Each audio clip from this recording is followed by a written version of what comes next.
Hi all, greetings to you all in the name of Jesus Christ. ప్రభు అయిన యేసుక్రీస్తు వారి నామంలో మీ అందరికీ వందనాలు, శుభాలు. ప్రభు అయిన యేసుక్రీస్తు వారి రాకడ అతి సమీపంలో ఉన్నది.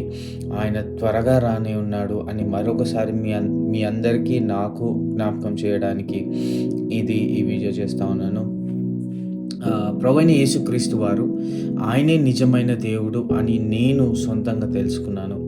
ఆయన మాత్రమే పరలోకానికి మార్గము, ఆయన మాత్రమే నిత్య జీవానికి మార్గము అని నేను తెలుసుకున్నాను.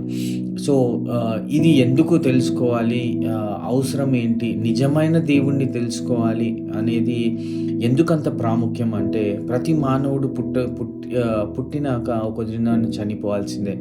చనిపోయినాక మన శరీరాన్ని పాత పెడతారు, తగలబెడతారు, రకరకాలుగా చేస్తూ ఉంటారు.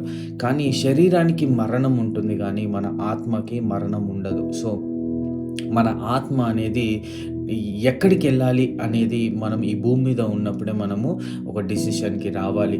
మనం పరలోకానికి వెళ్తున్నామా, నిత్య నరకాగ్నిలో పడవేయబోతున్నామా, ఆ దేవుని దగ్గర నిత్యం మనము స్తుతిస్తూ ఆయనతో ఉండగలుగుతామా, లేదా మన ఆత్మ అనేది నిరంతరము ఆ నరకంలో అగ్నిలో కాలబడుతూ ఉంటుందా అనేది చాలా ఇంపార్టెంట్. సో మీరందరూ కూడా నిజమైన దేవుణ్ణి ఇంకా తెలుసుకోకపోతే యేసుక్రీస్తు ప్రభువే నిజమైన దేవుడు అని తెలుసుకోవాలని నా ఆశ.